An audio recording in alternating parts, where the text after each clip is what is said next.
from the film department, Miss Nikki Wilson.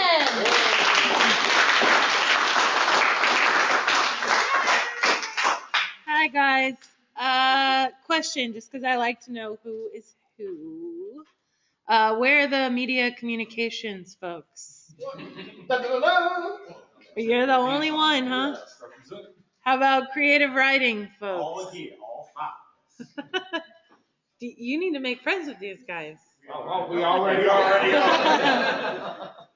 And how about where are my film people at?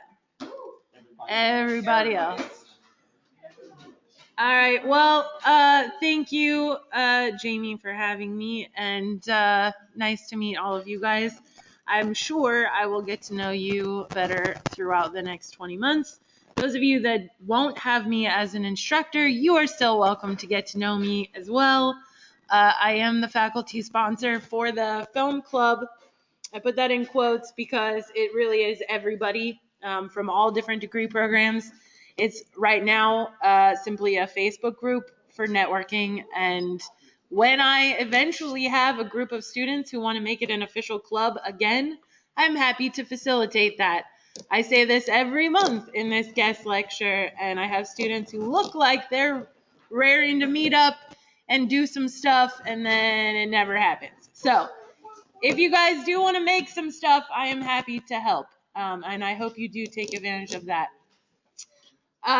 This projector sucks, or there's too much light in here, but hopefully you can try. Yeah, you want to play with it for a sec and see if it'll make it a little better? Number one. Use number one. Just number one. And go. Well, that's a little too dark. Then I can't see anyone's faces. It's okay. I always said I had a face for radio. No happy medium. It's all right. You can leave it. Anyway, I mean, you're really not gonna need to see much anymore. I am a course director in the film department. I have moved around kind of a lot, but I just started in January teaching Portfolio 7. So I will be, for you film students, the very last class that you have in the program. It's your last chance to sort of put together your demo reels, portfolios, and resumes before you're about to graduate. But you also have to do a really large business plan in my class that I'm sure you're all super stoked about. But it is a pitch deck for either a feature film that you'd like to make or an episodic TV series. So it is actually a pretty fun project.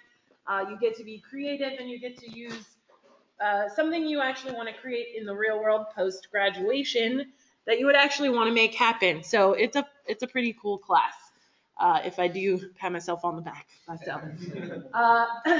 And I also teach all of the production management and producing content throughout myself and my team. I have 2 lab specialists that work for me who are both amazing gentlemen that you guys will meet as well. All 3 of us pretty much handle all the producing, production management stuff. And I'm going to kind of do a little spiel that is the why I know what I'm talking about spiel. I am actually a Full Sail grad from many years ago. I did the film program when it was first becoming a bachelor's degree. I was one of the first groups that got a bachelor's. It used to be an associate's degree only. And then I also did the entertainment business master's degree when that first became a degree program. So I do have a master's and, again, a lot of work history, work experience in producing and production management, which is what I'm going to talk about. One of the things that makes it easy for me to sort of relate to you guys is that I've been in your seat. I know exactly what you're going to go throughout the 20 months here. I know the teachers you're going to encounter. A lot of folks have been here for quite a while. And I also happen to know how you can take advantage of things while you're here to make the most of your experience. So that's a lot of what I'm going to be talking about. When I was a student, I will just tell you guys, when I started, I was a manager at a student loan firm in a completely different industry from entertainment. Probably a handful of you guys in the room are also similar starters, had nothing to do with film, and you decided to go for it, which I commend you for. I was making a ridiculous amount of money, not having a college degree, and I will say it was kind of one of those things that I wouldn't have ever thought, this is a real job, real opportunity here in the world of entertainment. It was always something I wanted to kind of do. But my mother, randomly enough, started learning how to become a life coach. And you're not supposed to practice on your family, but she did anyways. And she just randomly asked me one day, if money were no object, and it didn't matter how much money you made, what would you want to do every day? What would you want to wake up and do every day?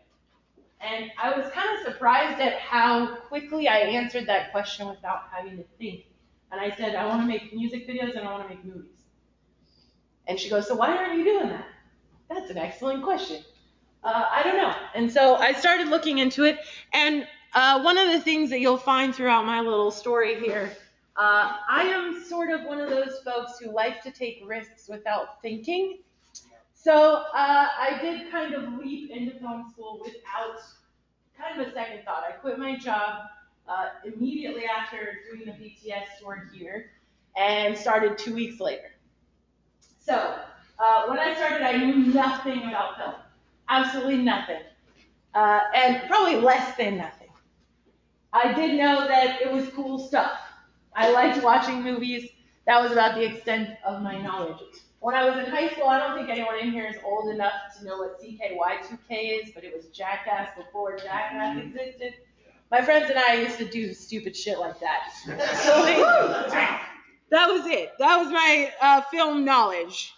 Skateboarding off of roofs and that kind of thing, and filming all of it. So that was the extent of my knowledge. And when I started, I was like, I want to just know everything. I want to get to be a part of everything. And believe it or not, a completely different pathway. I started learning and focusing on doing cinematography. Thought that's what I wanted to do. Very excited about cinematography. Good, I hope that sticks. You said thought you wanted to do. Yeah, thought I did. The advantage that you have here at Full Sail Film, folks, is that you get to try a little bit of everything. And that trying a little bit of everything for me helped me become a good producer. I knew what every department did. I understood what the workload looked like. I understood what the actual tasks involved, how much time it took to do things. And I spent a year as a work study in lighting because that's what I really wanted to do. But then, as all things go in life, sometimes you don't plan this stuff. I happened to get a phone call from same group of friends, a gentleman who was my manager at McDonald's when I was 16 years old. He's the one I used to film those stupid ass videos with. He called and he was coming through Orlando. He's actually a Full Sail grad from 2000. And he was coming through to visit and he was like, want to go get drinks? Of course, let's do it. And we went out and he introduced me to a friend of his who had gone to Florida State Film School, a guy named James Rapici. And Jimmy had a feature film script that he wanted to make.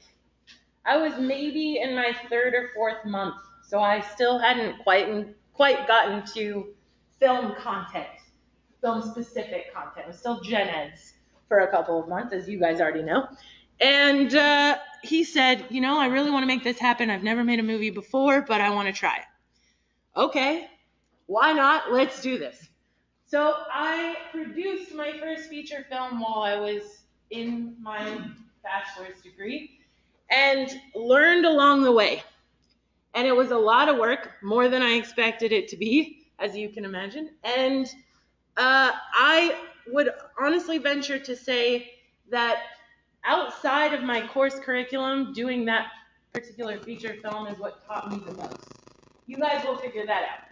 That learning on your own outside of your course projects is going to teach you 10 times as much because no one's depending on you for a grade. The end result is what everyone is depending on you for. So it doesn't matter, really, other than we just need to accomplish this. So I had a full-length feature film by the time I was done. And I was doing a lot of other things. I was making music videos. I was getting involved in other projects around campus that my friends were doing. I was in a huge class. I don't know how many people are in here right now, but I had 120 students in my class.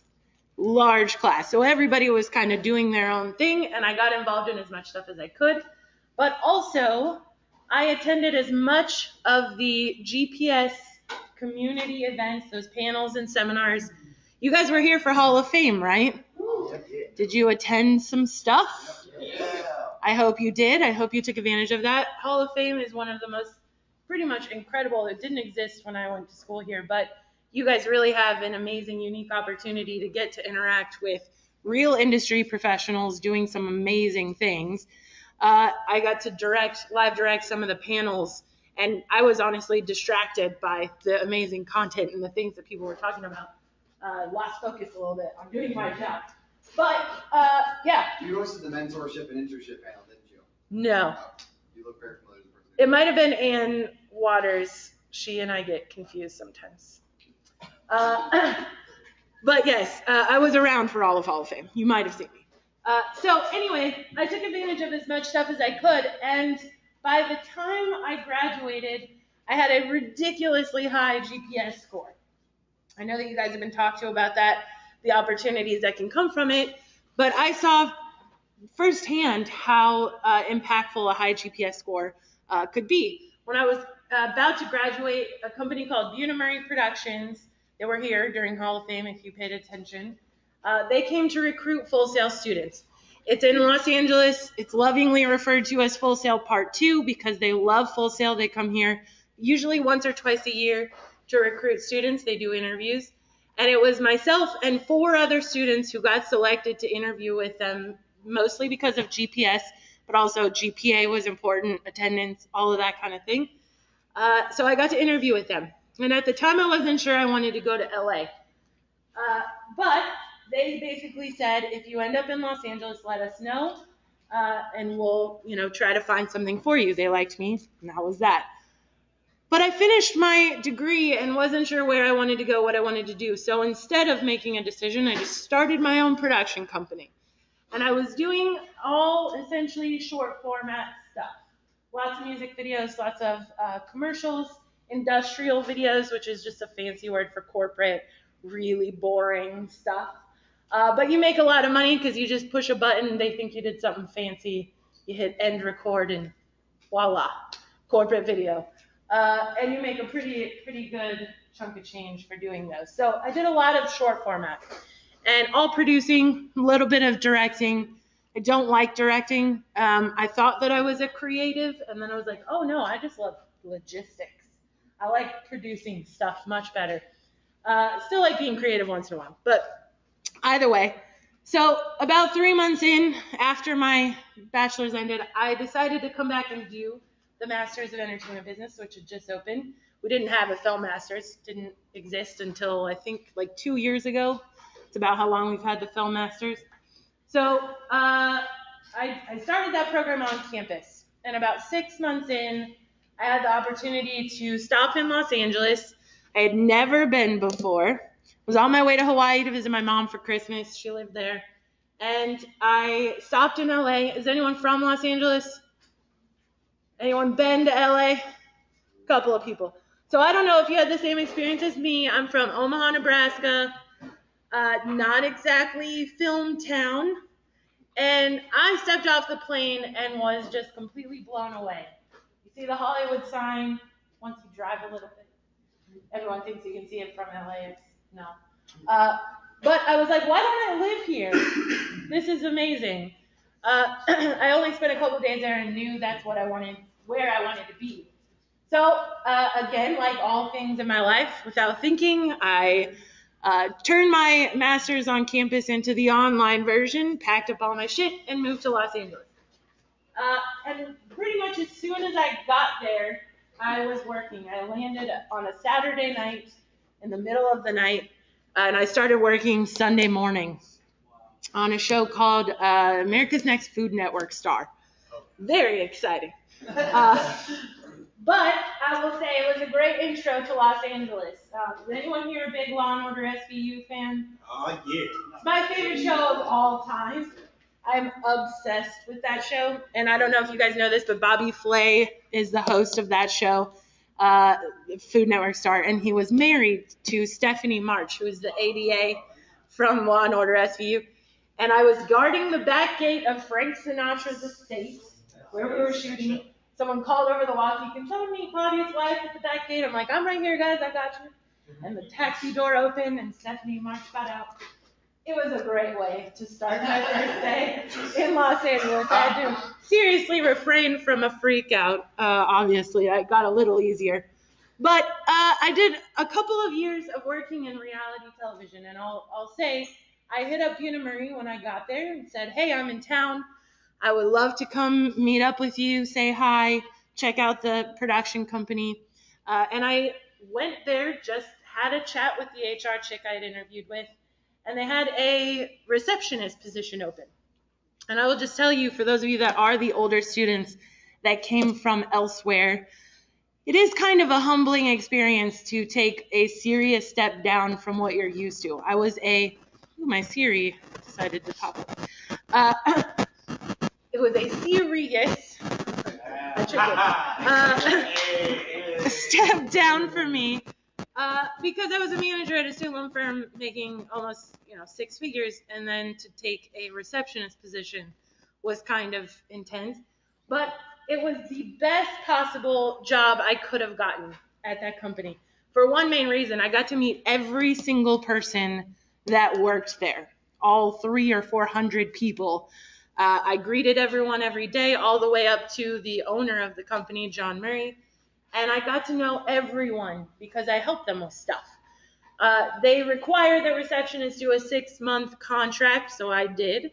But towards the end, people start asking you, "What do you want to do next? What do you want to do next?" And I would just answer, "Whatever. I'm happy to do anything." Didn't matter what it was. So one day, the post producer on Kardashians, that show no one's ever heard of, came up to me and he said, "Well, what do you want to do next, Nikki?" I'm like, "I don't know, Steve, I'll do whatever." And he said, "Well, do you know anything about Post?" Nope. I am not an editor in any way, shape, or form. He's like, "Well, send me your resume anyway." So I did. And because I went to Full Sail, I learned Final Cut Pro. And this was an old version of it, of course, not the crappy thing we have now. Used to be actual professional software back in the day. But because I had touched it at Full Sail, I put that on my resume, that I knew Final Cut Pro. And so Steve came back, he said, "You know Final Cut?" I'm like, "Steve, I can literally just go like this. I can scrub through a timeline. That's about as far as I go." And he goes, "Well, awesome, because that's all I need you to do." They needed a post-release coordinator on a show special for Kardashians called Junk in the Trunk 2. Oh, God. Yeah, I love that those words are on my resume. So I left being a receptionist a month early. I was there in that position for 5 months, and then I became the post-release coordinator on Kardashians. And then I sort of jumped around all of their really high-quality shows, Bad Girls Club, The Real World. I did some actual seasons. Pardon? That's an old cheese show. That's a really old one. That's 90. Yeah, Okay, that really. but it still exists. Yeah. We're on season, I think, like 32 or 33. Yeah, exactly. Lots and lots of seasons of that. Of Real World, there's, I think, 32 or 33. They're pretty close. They're probably around 20. Yeah. People watch it, guys, and people get paid to work on those shows. I was one of them. I paid my bills with those shows for a while. Probably the highest quality show I worked on with that particular company was Project Runway, which I loved. Being in New York and all that stuff was a pretty good time. But I floated around a couple different departments. I did some release coordinating. I was a field logger, which is part of the story department. So for Kardashians, which I did a couple seasons of, and Kim's wedding to Chris Humphries, I was a field blogger, which basically meant I had a mic feed into headsets, and I would have a monitor with time code, and I had to type everything they said and did as they did it. So my job was to pick out our story components because, spoiler alert, it's not real. Sorry to devastate you. Oh, really? That really hurt our hearts. I know, it's depressing to learn. You're gonna tell me that you stunt doubles on Survivor. Those of you that are film students, you'll get a lovely lecture in your documentary class, ELF, electronic film production class, about reality TV, where I'll just make you super depressed about the state of reality television. But either way, paid my bills for a couple of years, and I did enjoy a lot of aspects of it. You made a good amount of money. You were doing pretty much short-term gigs. The seasons of Kardashians is maybe 2 months of work. And a lot of other good things came out of it. It's a small crew for the most part on a lot of those reality shows. So you become a tight-knit group and everyone kind of moves along to various shows together. Really great group of people. So I enjoyed doing that. I forgot that I have pictures and stuff on the next slide, which of course this doesn't work. So did reality TV for a while. And does anyone know what that guy is from? That's a show. I know it's a show. He was the. His name's Sebastian. Is that He was that guy from that show where he's a robot. No. No one will guess, probably. It's a show called Pit Boss, where little people run a pit bull rescue. He's actually a little person. He just looks taller than me because I'm crouched down. He was the best. I know he's an actor. He also, oh yeah, there's a couple. Keith David in the middle was in my second feature. I'll get there in a moment. So did that couple of years in reality television, and then I was doing the festival circuit with my first feature film. Just in case you weren't aware, usually it's a couple of years process to do film festivals. Part of that is because festivals like Cannes and Sundance have a premiere only requirement.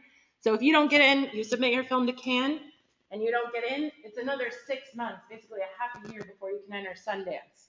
If you don't get into Sundance, it's another half a year till you can enter the next level down. So by the time you start actually getting into festivals, if your film's just okay, then it could be a couple of years. It was a few years for us. So my film got into, it's called Subprime. It was basically The Big Short before The Big Short was made, but from the perspective of the shady mortgage brokers. It was a fun one. So we were accepted into the Orlando Film Festival. And I was like, that's a great opportunity to stop by Full Sail, say hi, talk to my old teachers. One of my instructors, Rick Ramsey, is actually now the education director for visual arts, so he's moved up quite a few levels. And when I was coming back, I said, hey, do you want me to come and talk to students about working in independent film or reality TV? And they said, yeah, of course. So I did two. When I did the reality TV one, I brought one of the contestants from Project Runway with me, a guy named Josh McKinley. It was from season 9, the one Anya won, if anyone cares about that show. And it was a really good time. And while I was here, Rick asked me, do you have any interest in coming back to Full Sail and working here? They had a position open for film department coordinator. And he interviewed me for it. And I said, at the time, and my students ask me this a lot, and I don't mind being kind of overly personal with you guys. If any of you add me on Facebook, you'll find I'm an open book, sometimes to a fault. But I had not seen my daughter in almost 2 years, which is a really long time. I have a very unique situation. She wasn't just left on a street corner for that 2 years. She was very well taken care of. I'm very lucky that my situation allows for that, but it still sucked not seeing her for 2 years. So I jumped at the opportunity to come back to Florida, and I also don't mind admitting that I've kind of given myself till the end of her high school years, which is only 3 years away, for me to stick around here. So theoretically, in a couple of years, I won't be here anymore. But that was kind of just a deal for myself. I said, yeah, I'm going to take advantage of that opportunity to be close to my kid while I can. which I think is understandable. So, but the great thing about Full Sail is that they encourage all of their instructors to stay steadily engaged in the industry. We get to take leave of absences to go work on stuff all the time. So it let me still be able to do both, which was a perfect thing for me. So I started in 2011. Hi, Mallie. As the film department coordinator. I did that for about a year, and then I moved into teaching the old version of this class. Like I said, I've been all over the place. But when I started teaching, I also had a few other opportunities that came my way. And I'll share with you guys. I still stay in touch with basically everyone in my entire network. Full Sail grads, people that I've met in the entertainment industry along the way. You can't just let your networking connections go, or they don't exist anymore. They're not connections to you. So I followed up with everyone, and I was making new connections with all kinds of different folks. And I got introduced to this gentleman named Carl Lawson. He works in New Orleans. And I just started a Facebook friendship with the guy. He was friends with pretty much everybody I knew from Full Sail days, and he was a coordinator on some big features out in New Orleans. So about 6 months into developing this friendship, I said, Carl, if you ever need help with anything on any of the films you work on, let me know. I miss production. I really want to come and play. And so an opportunity came up for me to go work on a film called Terminator Genesis. So wait for it. Let me finish, and then you can have your groans.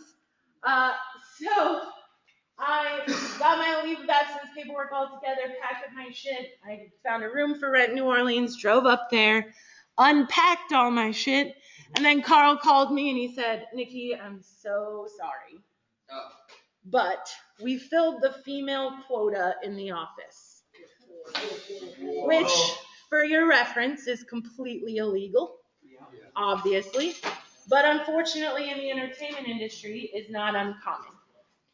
And I was obviously upset, devastated, if you will. But I am a firm believer in that every single thing in your life happens exactly the way it's supposed to. And because I didn't get that job, Carl called me back a couple hours later and he was like, you busy? I'm like, no, you just told me I don't have a job. I'm pretty free right now. And he said, well, if you're not doing anything, can you pick up a lens at Panavision and drive it to Mississippi? Sure. So I did. 3 hours away from New Orleans is Natchez, Mississippi. So I dropped off the lens, and then I stayed for 2 months and worked on a film called Get On Up. It was a James Brown biopic that had Chadwick Boseman, the Black Panther, which if you haven't seen that movie, it's fantastic. It's an hour and a half of James Brown music. You can't beat that. And even though this is my shirt, I did not work in the camera department. I was one of the travel assistants. So my job was to do all the flights, rental cars, and hotels for cast and crew. Learned a lot doing that. And I was on that film for 2 months. I got a lot of unique opportunities because it was a small budget of $30 million. And it was in a small area. Natchez, Mississippi is a very small city. So I had opportunities that really wouldn't normally happen on films.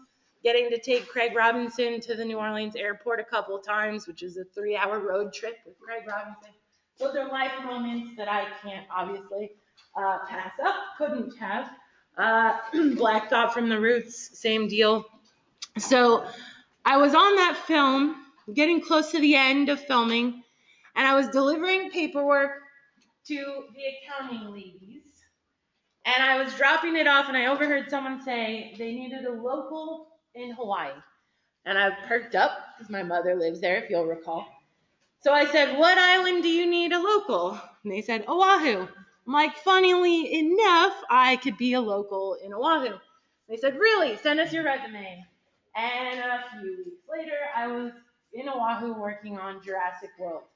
And I did that for 4 months, worked in accounting on Jurassic. Obviously, again, another pinch myself sort of life opportunity. that would not have happened if Terminator hadn't been assholes. So I'm pretty grateful for them being dicks, obviously.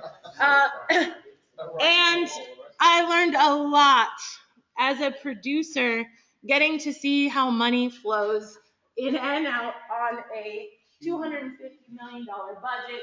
It was a very unique experience. And very, very helpful for me to understand kind of how things go in that side of things. I'm used to ultra low budget. My first feature that I produced was $10,000 for the budget.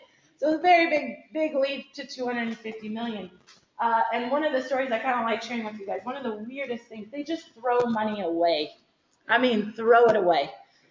We paid this woman $300 a day to train caterpillars, which I didn't know you could do.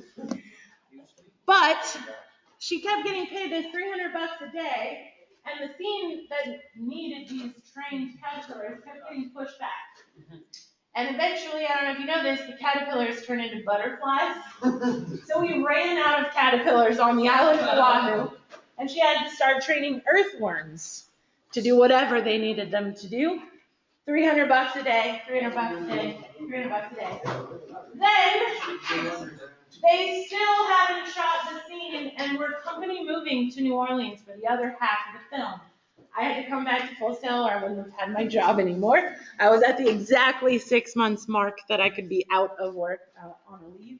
So when the company moved to New Orleans, they brought her with them, had to pay to put her up in a hotel, a rental car per diem, which is just extra cash for food. It's about $450 a week in cash, plus $300 a day to train caterpillars. Now, we don't teach you how to train caterpillars here, I'm sorry. There are animal training places you could learn if you really wanted to. But listen, the craziest part is I wasn't there for the last half, so I have no idea if they even actually filmed that scene by the end of it, but I saw the final edit, and I don't recall a scene with caterpillars or earthworms in it at all. So either they shot it and it ended on the cutting room floor, or they never shot it at all and didn't use it. So that woman just got paid a shitload of money for nothing, which happens. Did I see a hand? Shane, oh, go ahead. Question, when you had to go buy the lens, did you get the lens with your own money? Did you? Mm-mm. Okay. No. No, I just picked it up. The production pays for it with purchase orders. Like, I wonder that when they say, like, oh, can you go get this from me? Like, They either give you petty cash or they've paid for it up front over the phone or via fax. okay. Yeah. How do they pay you as far as, do they pay you by the day or do they pay you by? It depends on what job. Sometimes you're hourly employees. Sometimes you're freelance and 1099. Sometimes it's a day rate. It depends. Every job is different. Every company is different. It's all over the place. I've been lucky in that all of my, like the legit shows, all the Buena-Marie shows and Jurassic and those, paid like a regular job would, where you get the taxes taken out. So I got W-2s at the end of the year. It made it a lot easier than managing 100 1099s, which a lot of people have to do. Yeah. No. That's the company, not Eva Marie the wrestler. Oh, I didn't hear you, so thank you, Joya, for taking care of that. Anywho, so I came back to Full Sail. I was in the middle of also finishing post-production on the second feature film that I made with the same writer-director from the first one. This is actually him. It's hard to see for you guys, I'm sure, but he looks like a homeless person. That's what directors look like in the real world. So he and I did a couple, and that top picture in the middle is Keith David and I. Keith, we met at a film festival, Gasparilla International Film Fest in Tampa, and it was just a chance encounter with him, having a conversation where we said, hey, this wasn't true. We said, hey, we have a part for a bad guy in our next movie that you would be perfect for. And he said, cool, let's do it. Because Keith David, if you look at his IMDb, says no to absolutely anything. He's got hundreds and hundreds of films on there. So we paid him to come be on Dutch Book, and that was the second film we did. And Dutch Book, just so you know, we didn't have that much more money. It was a $100,000 budget. But if you are a SAG ultra low budget indie film, which is $250,000 or less, then you can qualify for $125 a day for your actors. $125 a day for Keith David. We had him for 3 days. So we paid whatever that is. It was actually less then. It was only $109 when we shot it. But you still have to buy first class flights, and if there's a 4-star hotel available, you have to get them that. But that's still very, very, very cheap and an easy way to get named actors in your film. You just have to talk them into doing it. Because we got Keith David, we got a few other people on that film. Roger Guenveur-Smith from American Gangster. We had Richard Edson, who's been in everything. Federico Castelluccio from The Sopranos. A few other folks. And that's what is able to sort of get recognizable name brand on your film. You guys should be, we should be trying to do that as much as possible to get recognizable names in your projects, of course. This last picture I'll talk about very briefly. Actually, I skipped one thing. After Jurassic, I had to kind of stick around for a while because I had been gone for 6 months. But about 7 or 8 months later, I was having a conversation via text, just catching up about life stuff with the same guy, Carl, who got me the job on Terminator and Get On Up. And I said, random conversation stuff, but via text. And he was like, well, how's it going? I'm like, good. I really want to get a dog. He's like, so get a dog, dude. Yeah, but I really like teaching. But what do I do with the dog if I go play on a movie for 2 months? And he responded with, want to come play on a movie for 2 months? And 3 days later, I was working on the reshoots of Fantastic Four, another gem that we don't talk about. It was not only reshoots, it was the second round of reshoots, meaning the whole year they spent on principal photography was bad. Then they did reshoots, and it was still bad, so they fired everyone, including the director, and all of us on the second round of reshoots were new. Yes? So, the rumor for that movie is that, like, that Josh Trank, yeah. Just, like, Nut job. crazy on it. Is that Yeah, true? absolutely. Really? 100%. What was he like to, did you ever meet him? No, because he was gone by the time we got there. Okay. But we heard he had been directing from a tent that was like 40 feet away from set, using the voice of God to talk to the actors. It was, That's what I heard. but they took it back. They took Star Wars away from him. Sure. What's the new fad with putting a director that did maybe 1 or 2 smaller movies and then putting them on a huge one? Great question. I can What's tell that you, new thing? we had that on Jurassic World, Colin Trevorrow. Very easy answer, money. If I'm going to pay Steven Spielberg to direct Jurassic World, that's really expensive. But I can pay Colin Trevorrow, a nobody, $400,000 for the film and give him some back-end points if he does well. But I also have, as the studio owners, complete control of the project. They don't have a say in anything. In fact, at one point, if you saw Jurassic World, you know that we had a shitload of product placement. The entire film is product placement. It was a Michael Bay movie. But at one point, we had a shot where my boyfriend at the time was on set, so I got a lot of the good stories. And they had a shot with the shops, all the like gift shop area. And there was, I think, a Starbucks sign that was really big. And Colin was pissed that it was basically like taking up half of the shot. And so he shut down the shoot day. They're like, we can't do anything. He's putting his foot down. We're getting rid of the sign. And then Fairy called, magical Fairy called, named Steven Spielberg and said, shut your face, do it. And we shot that day, the rest of the day. Who?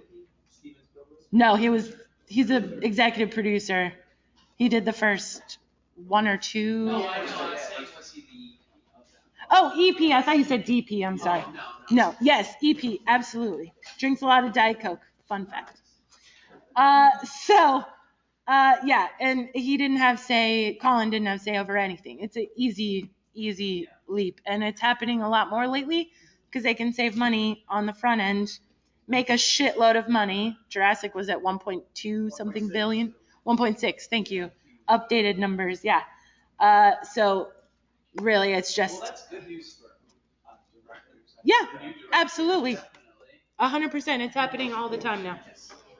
Okay, last thing. I want to talk about this really quickly. Again, probably a little bit hard to see, but that is the red carpet at Cannes. For film students, you've at least heard of Cannes Film Festival in the French Riviera, South France. There's a internship program for students. I'm an advisor for. Excuse me. I'm actually bringing 11 students with me to Cannes this year. The deadline's already passed for this year, but you have up till 18 months after you graduate if you want to apply and do this internship. But you basically go to Cannes with the American Pavilion, you get festival accreditation, you can go to movies, red carpet screenings, that kind of thing. And then you work in the pavilion or you work with a company doing buying and selling films in the film market. So my fancy red carpet picture, I know you really can't tell this, but I'm wearing jeans, some scrubby hoodie, and it's just a fun story. We were out the night before. It's impossible to get red carpet tickets at Cannes unless you're a student in the internship program, but otherwise, it's impossible to get tickets to red carpet events. It's just nearly impossible, even for people who worked on the movie sometimes. So anyone gives you tickets, you just basically have to go. And the night before that, we had a party that was didn't end until like 4 something in the morning.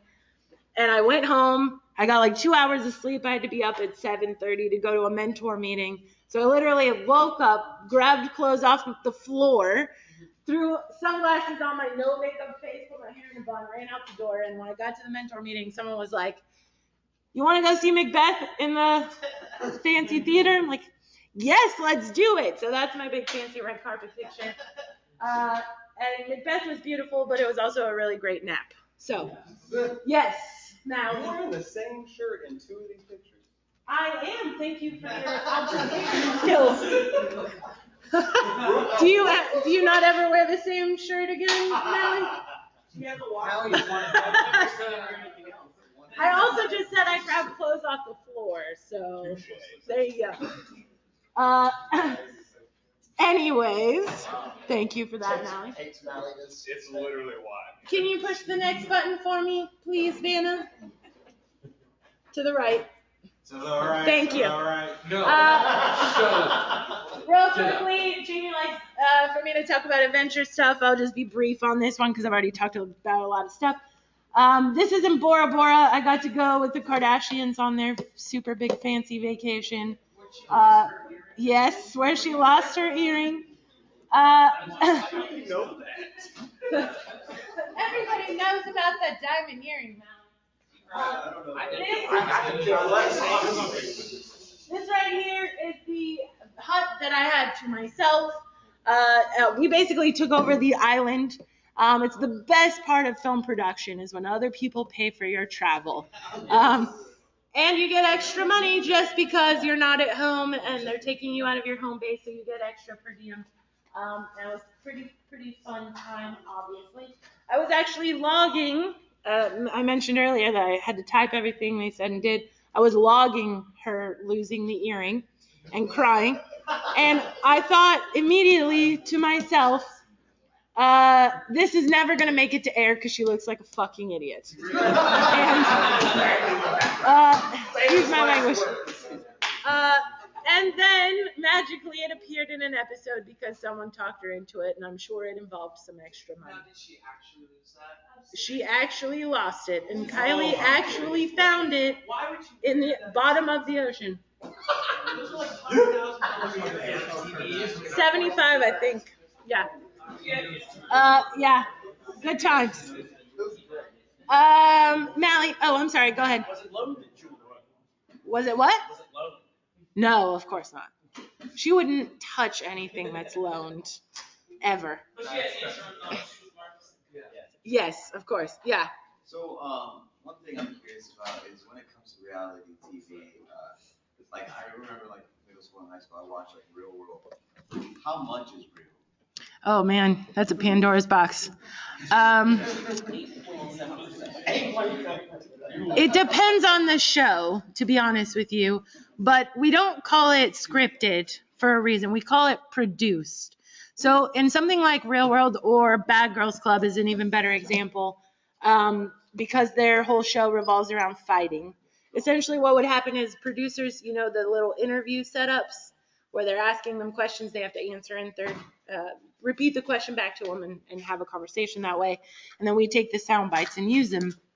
The producers will say something like, did you hear that Kim called you a skank? What do you think about that? And then they'll get mad and then immediately leave the interview session and go start a fight with Kim. So, yeah, It's what? it's instigation. Yes, absolutely. Produce.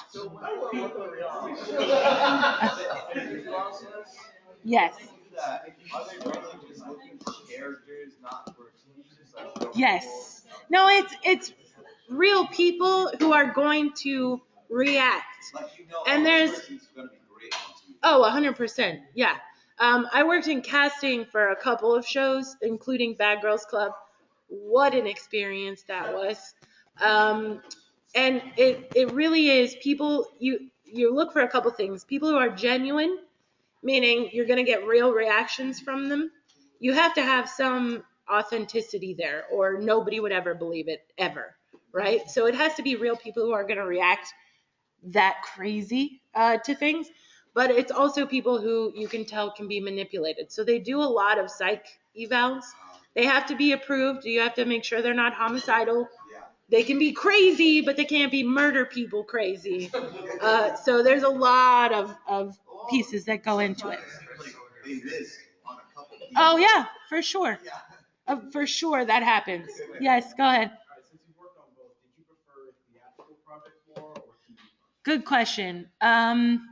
They all have their good and bad things. This is going to be horrible. I think I'm going to pick scripted because we had better food. I'm serious. That's a good reason. The catering is way better. That's so random, but it's kind of true. Plus, I like stability, and you're on features for a lot longer than you're on a reality. So you have anxiety about the next job for a little bit less period of time. If I'm being real with you. Yeah, a little bit. So let me move on real quickly. I'm going to show my demo reel for music video stuff, which I haven't talked about at all. Can we actually get the lights? I will do it. You got that, Nick? Good? All of these were shot on Full Sail campus using Full Sail students as crew. Go ahead, Mal. Space bar? Right? Yeah, I think so. Alright. Ooh, there it is. And we'll make sure the audio works. It doesn't start for a second. I'll take your option.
I don't think she freaky because she do too much, she fast.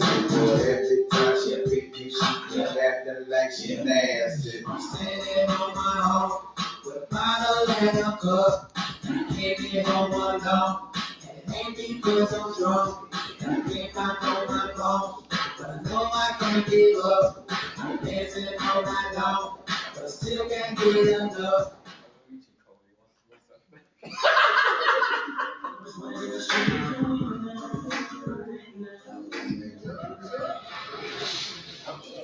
These guys are on America's Got Talent if anyone watches that.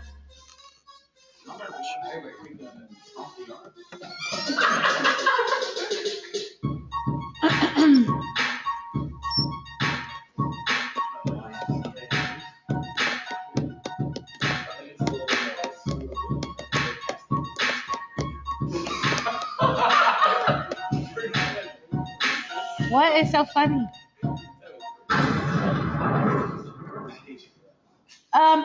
As I mentioned, this is the last one that I have thrown up here, but there's been quite a few other projects. Lately, we actually just had in November, a bunch of students helped me out. I production managed the Orlando unit of the John Legend Love You Now video that just came out. A bunch of students helped out on that. Like I mentioned at the beginning of this, I am the faculty sponsor for the film club. So when I have job stuff that comes, that's the first place that I go. Any job opportunities that come my way that I can pass along to you guys, I absolutely do. And I facilitate that through the Facebook group for the crew page. All of these were also, as I mentioned, completely crewed by students. There were extras in all of those that were students. The girls in the Busta Rhymes video were not Full Sail girls. But they didn't even speak English, actually. But one of the reasons why I show that video, besides obvious reason, Busta Rhymes is, the shit. But we had a couple of sponsorship opportunities that helped make that video happen. If you notice, there was a random shot of Reeboks. That was a sponsorship. Reebok helped pay for that video to happen. Plus, the girls were actually part of an art project. If anyone's heard of the Black Tape Project based out of Miami, it's an art project where the guy just puts electrical tape on girls and calls it art. That's art. So it is, apparently. So that was a part of our video to help make it happen as well. And again, all of that was students getting real world experience before they even graduated. They have a real credit on their resume. So I do encourage you guys to get involved, particularly with the crew page. There's always stuff going on that you can be a part of. Yeah, go ahead. Did students also get to do posts as well? Or was post given to? Actually, this last one, yes. The Nori Busta Rhymes one, no, because it was an LA-based production company that came here. And I can't remember who did post on Boyz II Men. I should, but I can't remember. The Afro Whitey one was one of our editors from Platinum, the Full Sail marketing department. But there are always post opportunities going on, I can tell you that. Did you have something too? For the film club, it doesn't just have to be films. Correct. We have everybody in there. Yeah. Especially media communications. We need you guys. For sure. All right, next thing, real quick, I'm going to show you the trailer from Dutch. Hope you talk about that really quickly. You ready, please? There we go. Oh, this is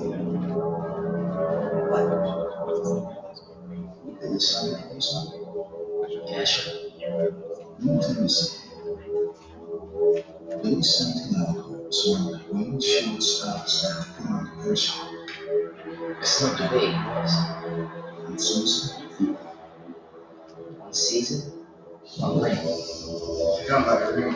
I know it is. Shush. I mean, my ring. Decided to do something. What can you do? Come on, what's your what? 18, 19, $20,000 US. I gotta get out of here. How do you want to leave here? As soon as I screw my dad with Chuck. As soon as you screw your dad off, we're gonna be down with your own big country. These are people we need to be cool with. You can do this my way. Walking in there betting on horses and losing is all kind of suspicious, especially with Gallatin being a thing. Yeah, but you're not betting on Gallatin to lose, Al. You're betting on everybody else to win. Of course you do. Everybody expects you, and that's how this works. Even the Yankees do sometimes. We do the same thing. What's that? We need a sledgehammer, okay? Not a sledgehammer goes down.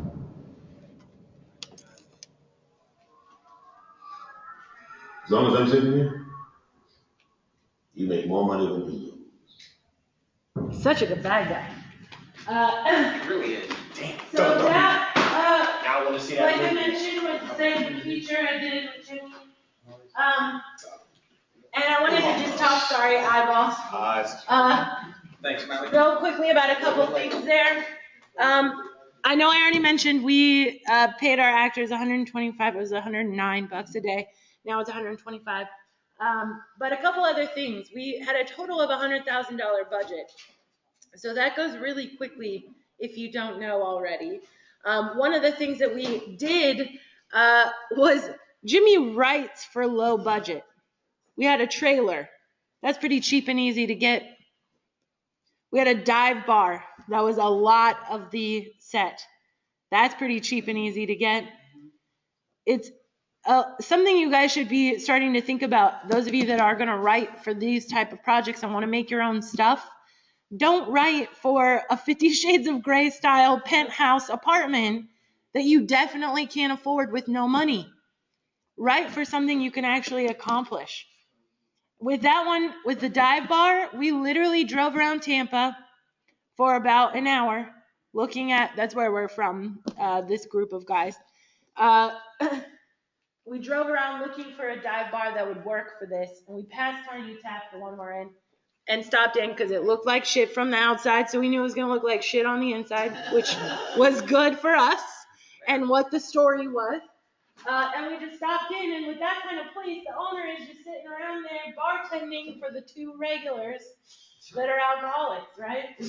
So we just walked up to him and had a conversation and said, this film is set in Tampa.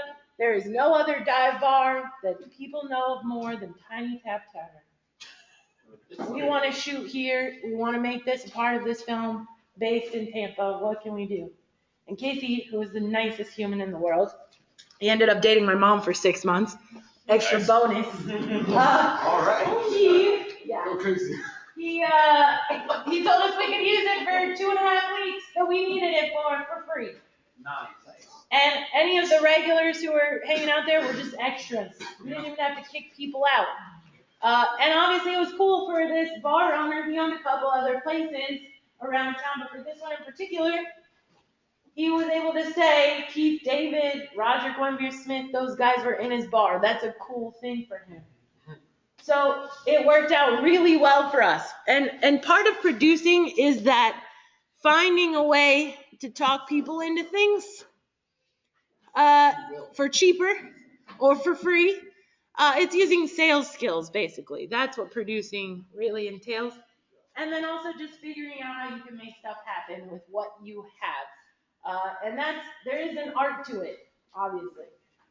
And for those of you that don't feel comfortable with those skill sets yet, you'll get better, you'll get practice. And you should be starting to practice now before you get into the classes where this stuff actually matters. But more importantly, at the end, thank you, Melanie, when it's necessary.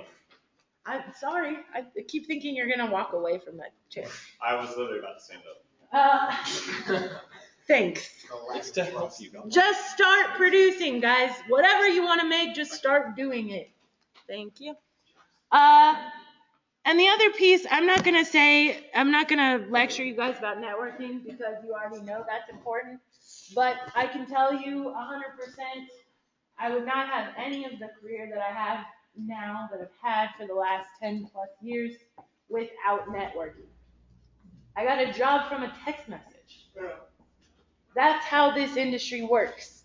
So as much focus and time that you spend getting experience and learning stuff, you need to spend equally as much time, if not more time, spent getting to know people, not just in this room, but outside of this door, in the hallway. If you want to make music videos, pro tip, you would walk out into this hall in this building, throw a stick, and hit someone who thinks they're a rapper. You can make a music video for them. I am not wrong, but please don't throw sticks at them. If you want to make stuff, start making it. That's literally it. That's the advice I have. And one more quick that I just like talking about this. Not one path to entry being the same. This is 100% true. All of you will have a different story about how you entered the industry. Every single person in here and everyone that's already in the industry has a very different story. I brought this friend of mine down a couple of times to do guest lectures here. Mally knows him well. A guy named John Hoffler. And his path to entry is probably my favorite of any person I know. When he graduated Full Sail, New Orleans didn't have the film incentives that they had before that. When they got them, they didn't have people to make all the movies. Similar to kind of what happened to Atlanta a couple of years ago. So John moved to New Orleans not knowing a single person in NOLA working on movies. And he showed up not knowing how to get involved. So he started just calling production offices and saying, hey, I'm a camera assistant. Can I help you on your film? Click, click. That's not how you get jobs. But he figured out one day that he could try a different strategy and say, hey, I have some gear that needs to be dropped off at set, but they gave me the wrong address. Can you tell me what the address is? He was lucky that he got a PA who didn't know what the hell they were doing. If it had been a production manager, they would have said, fuck you, click, right? What gear are you dropping off and where and why and how come I don't know about this? That would have been the call. But he got a PA and the PA goes, sure, it's this, this, this. So John goes, thank you, hang up. And he drives himself to set, parks in crew parking, and which he says now he would not have done if he'd known better, but it didn't matter. He still parked in crew parking. And there's a security guard blocking you from getting to set. But he just walked confidently past the guy going, hey, what's up, man? Wait. And the guy was like, hey. He was like, keep going straight to the camera truck. Just past the guy. He didn't get stopped at all. A key point though, he did buy a walkie-talkie. Yes, I'm sorry. He had a walkie-talkie headset. That was his camouflage. Yes. And it was a crappy Radio Shack one that didn't match, but he pulled it off. Sorry. I'm not trying to. Someone is stupid. He got to the camera truck and ran into our now mutual friend, Tiffany. And he was like, hey, I know that you guys don't need a camera assistant, but I'm actually day playing in art department today. And if you ever need help, I'm happy to do so. And Tiffany was like, who told you we don't need a camera assistant? Camera PA, excuse me. And he was like, oh, the production office. Don't call the production office. They don't know anything. We need a camera PA. Can you start tomorrow? That was on a film called The Mechanic with Jason Statham. He stayed on that film. The very next show he did with that same group of folks was Green Lantern, which we also don't talk about. Pardon? Ryan Reynolds allowed to talk about that? Yeah. I actually, when I was when that show movie was shooting, I was in New Orleans when they were doing it, and I passed the set like multiple times. I started walking up onto set, and people were like, no. You tried that, but it You gotta get that headset. Yeah, the headset makes all the difference. Don't do that. Anyways, so John, from there, he had a very, very, very successful career in New Orleans. He has had. He did 21 and 22 Jump Street, Dawn and Rise of the Planet of the Apes. He did Terminator Genesis. He did, which, by the way, as a random added side note, Terminator Genesis and Fantastic Four Principal Photography were filming at the same time, one in New Orleans and the other in Baton Rouge. And Terminator Genesis was such a shit show that Fantastic Four got shirts made that said, "At least we're not Terminator." It's pretty bad. A lot of people got fired. John actually got promoted on that show because someone ahead of him got fired. So I was glad I missed that one for a lot of reasons. What else? Oh, he did Django, The Butler. He did, you can look him up, John C. Hoffler. He's done a ridiculous amount of films. Yeah, lots and lots of stuff. Keanu was probably the best, even though the film didn't turn out great. He had the most fun working with Key and Peele. Yes, Full Sail grads worked on that. Quite a few Full Sail grads worked on Get Out. Anyway, so that's a fun one. And then the last little bit, the social media to your advantage. You guys are way more well-versed in Twitter and that kind of thing. I know that you have an assignment in this class where you have to reach out to industry professionals, right? I'd implore you to actually take that seriously. If you want to try to set up opportunities for when you graduate, use that and what you've experienced there to help you, but continue to reach out to industry professionals that you know and respect. It will vastly improve your opportunities when you get out.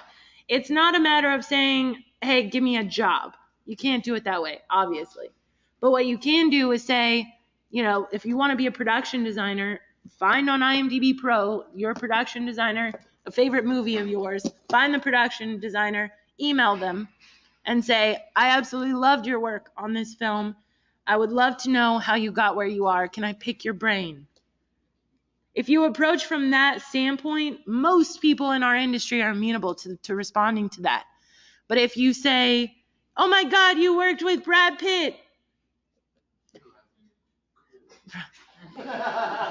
True.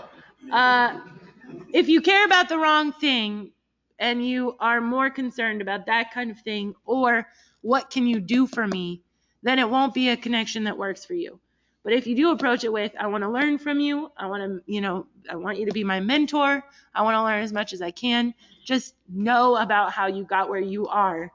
People are really, really great in our industry about helping those that are coming up behind us, and people will respond to you. They'll be great about it, but you have to take advantage of it. And I will say, just from my personal experience, I use Facebook. Twitter, I've never been a Twitter person. Just bad at keeping up with it. But I used Facebook when I first moved to LA. All the people I knew were other Full Sailors. So I was trying to broaden my network a bit. And I randomly one day decided I was just going to message a whole bunch of stand-up comedians on Facebook, mid-level folks, people like TJ Miller and Nick Swardson and Nick Kroll, those kind of folks. And to say, hey, I just graduated film school and I am in LA now. If you ever have any skits or sketches you want filmed, let me know because I have nothing else going on. And it worked basically 99.9% of the time. I helped a lot of those guys do their audition videos for Comedy Central. I was filming stuff at the Hollywood Improv every other week. I got to know a guy named Skylar Stone who nobody knows by name. But if you saw the movie Waiting with Ryan Reynolds, he's the chef that shakes dandruff in the food. That's his recognizable movie moment. But he's been in a bunch of stuff, and he used to manage a lot of the shows at Hollywood Improv. So when I got to know Skylar, I got to know everybody else that way. And it was a really great way for me to meet people who are also talent. A lot of those comedians are also actors. So for me, it's pretty easy for me to get a comedian or two to do something on a project I need them for. And something that I didn't really plan to do, just tried it and it worked. So, take advantage of whatever you can to try to set yourself up for success. And that is just one tiny piece that you can start trying to do now and at least establishing connections with people before you even graduate. That is pretty much all I'm going to yell at you. Yes? So for the online students, one question is, how did you get your first job you had on the first day you arrived in LA? Good question. I moved in to an apartment with 4 dudes that were my Full Sail classmates. And we lived in a 1-bedroom apartment, quite the adventure. Our rent was $250 a piece though, so can't really beat that. And my roommate Joe was working on that show, And he was like, hey, if you're not busy, you can start tomorrow being a driver. That's how I got my first job. And then Amy Hoffman asked if she's allowed to add you on Facebook. Yes, of course. It's 2 L's in Wilson, though. Don't forget the extra one. Yes.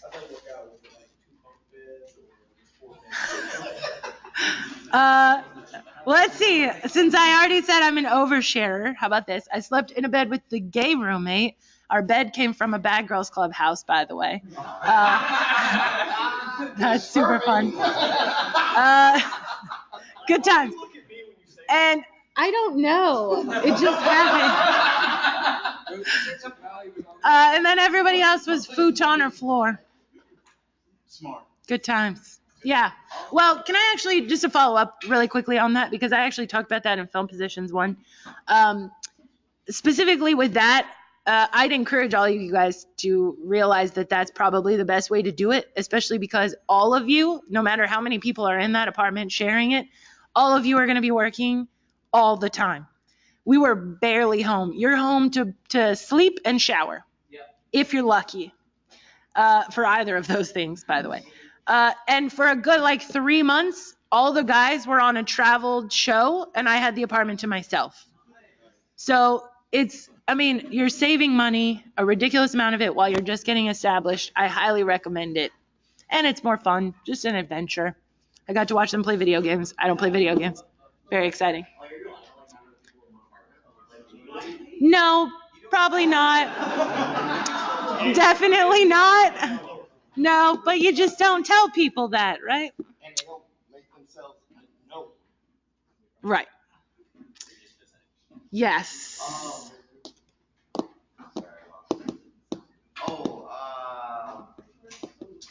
What's the name of the Facebook page? Can you hit? Group page?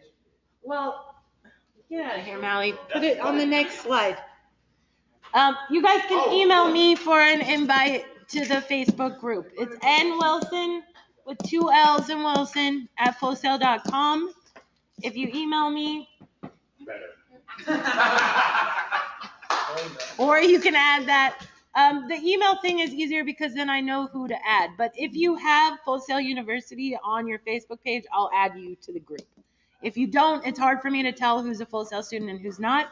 And I pretty much just have a rule. It's for Full Sail people only, because I don't want randos from other film schools sneaking their way in and taking your jobs. Anyway, so send me an email if you want to join the film club. Please do. I will add you. And again, if you guys want to make it an official crew, club, rather, I will happily do that. All right, cool. Thanks, guys. Bye.